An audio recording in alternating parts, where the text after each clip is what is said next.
Two factors that were key in driving out the M23 rebels include the involvement of a UN intervention force comprising Tanzanian and South African soldiers that fought alongside Congolese troops. The other factor that has been advanced by analysts on the Democratic Republic of Congo conflict is the alleged decision by Rwanda to sit this latest engagement out. According to several reports from the front lines, M23 was largely left to its own devices, despite allegations of some cross-border support in the Chibumba area. It is said by sources close to M23 leadership that frantic phone calls made to the Rwandan establishment were not being answered this time. Uganda and Rwanda have long been accused by Kinshasa and the international community of aiding the rebels with logistical and other forms of support. This has since changed following intense pressure from the West. Makerere University professor of political history, Mwambusya Ndebesa, says the factoring in of Tanzania into the Congo equation could also tip tables regionally.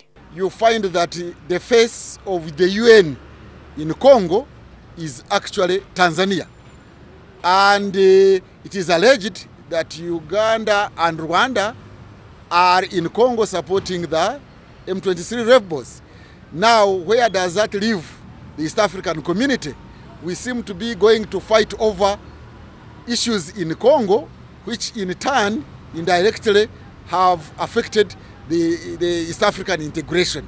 In April this year, Tanzania's decision to provide forces to the UN Intervention Force in the DRC was heavily criticized, especially by the M23 leadership. Tanzania did not back down, however, saying they were a pacification and not a murderous force. Ndebesa says besides this, Tanzania has in the past been affected by instability in Congo.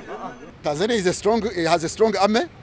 Tanzania has got diplomatic support. It has got support in Africa as well as outside Africa. So I think that has complicated the matters for Rwanda and Uganda, and that's why they are playing it cool, finding ways and means of how to handle this diplomatic problem. Tanzania also has its vested interests. Possibly it is tired of having refugees from Congo, Burundi and Rwanda in this region. So one way of deflating this refugee influx into Tanzania is also to get directly involved in the wars in the region. Even with the M23 rebels standing as a vanquished force now, they are still part of peace talks with the Congolese government. That at least is according to the Uganda People's Defense spokesperson, Paddy Ankunda.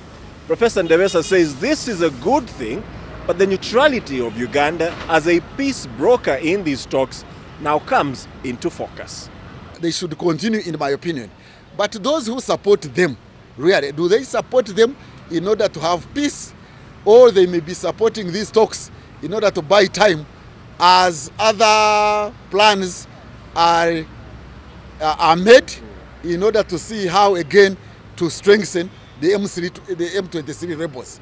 We hope that the talks are going on for bring peace. And I would encourage talks to go on. Gabriel Epenu, NTV Weekend Edition.